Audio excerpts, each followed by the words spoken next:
You just discovered what it takes to become a legend. Grab your item. Let's mobilize.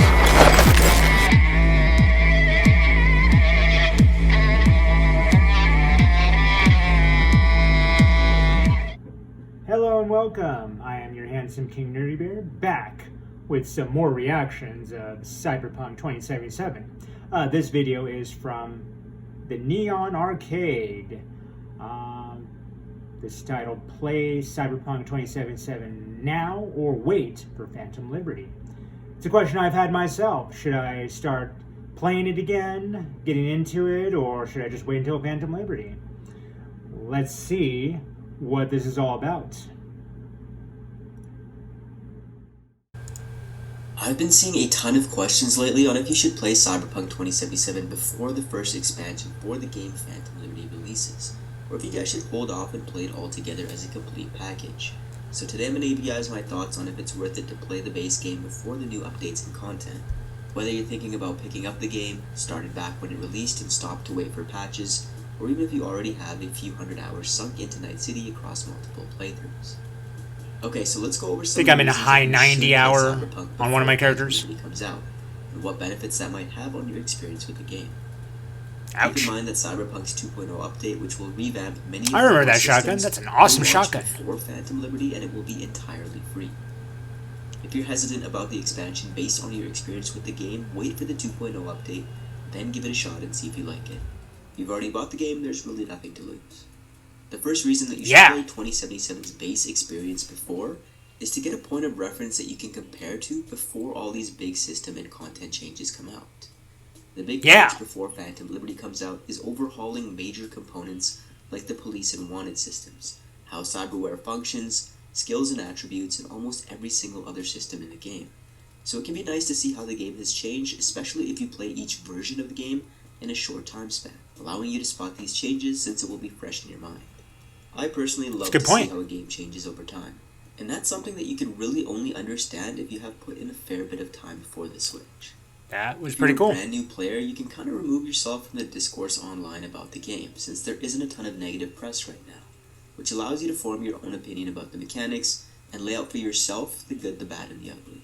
While gameplay systems are going to be flipped on their head post-patch 2.0, you might also want to get familiar with how the game just works overall, from distinguishing between gigs and scanner hustles, to navigating the deceptively large Night City, to understanding which character builds and playstyles you find the most fun, to finding your favorite weapons and synergies, to seeing some of the branching paths that you can take after reloading a save before an important decision, or even with multiple playthroughs if you get the time. Going in completely blind can make it feel like you have too many things to learn, which some people like and others don't. Having some sort of idea how they interact with each other will help you be less overwhelmed when the expanses of Night City and Dogtown are opened up to you. One of the absolute best parts about the gaming industry is the build-up excitement before release.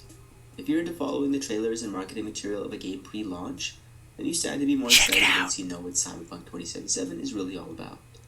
Many times the journey is the destination, and that anticipation before release is really the best thing about waiting for a game. Another reason that you should play now, especially if you're running a lower-end PC, would be that the base requirements of the game have increased across the board.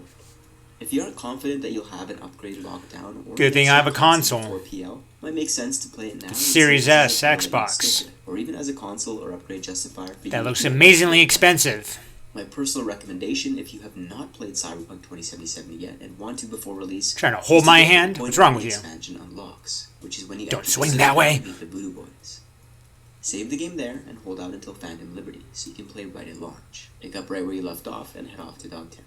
You'll be able to skip to Dogtown if you've finished the game, so alternatively, you could finish and then jump in for a subsequent playthrough. But then you would have already unlocked one of the existing endings. PL has multiple endings that can influence a new main quest ending. So if you really want your true ending based on choices from your first real playthrough, I would wait.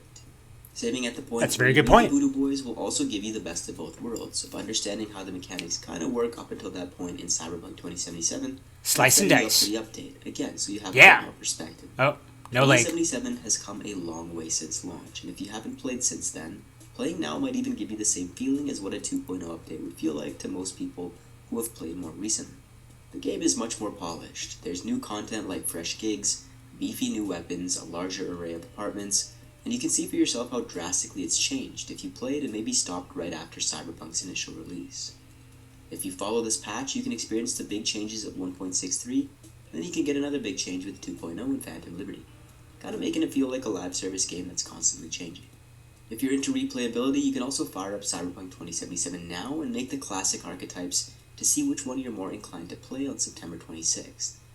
I've always loved the gunslinger approach, but I've recently been playing with a mix of stealth, net running, and getting in and out of gigs and missions undetected, and I'm having a blast. So with my third character that I did is just more stealth with some net running and assault. Getting a better feel for the gear is also important since there are a ton of mods, weapon variants, augments, and equipment to experiment with. There are some reasons that you should probably hold off until 2.0. That is a very yellow car. They're equally as valid. First impressions are obviously super important. The best chance for Cyberpunk 2077 to make the best first impression with you is with a large-scale patch like this, with all the reworks and with all the content available at once. Yeah. If you have yet to play Cyberpunk, you've waited this long, or have just found out about it, you might as well I just remember wait this. now just over 2 months. If you're the kind of player who finishes a game once then Boom. puts it down, waiting is more optimal, because you'll get to experience the entire game through and through and then move on. Although it was always annoying with those kids in the way. It's like, come on kids, there's a fight. Move out of the way. No regrets on my end. I got the most polished experience as my first experience with the game, which I think increased my enjoyment and immersion. Waiting beyond the launch of Phantom Liberty in 2.0 might also be a good idea, since there is the possibility that it can launch with some hiccups. I've never noticed With such large that. content additions, it's definitely a possibility. Is that a mod? In any case, I've given you some reasons for both sides of the coin, whether you're new, have maybe played a few hours, or have multiple playthroughs and hundreds of hours. So let me know how you'll approach Damn traffic. expansion. I'm curious to see what everyone's plans are. As always, I appreciate you guys tuning in, and for more Cyberpunk, do subscribe and check out the channel.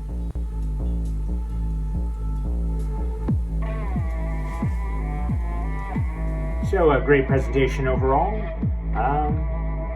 Maybe I'll do a fresh playthrough. Maybe I'll just, well, actually I'm leaning more towards just going where I left off with my third character. I've already done all the possible endings you can do, so I think I'll just go straight into Dogtown, and maybe, depending on how much I like Phantom Liberty, maybe I'll create a fourth character with a fresh playthrough from start to finish. So I'll keep it open mind. But anyway, very good video, very good points. I'll keep it in mind. If you like my reaction and commentary, make sure you like, subscribe, share, ring the bell, so that way Gary Busey can stop being a meme here. Until next time, same Handsome King content, same Nerdy Bear reactions. Oh yeah!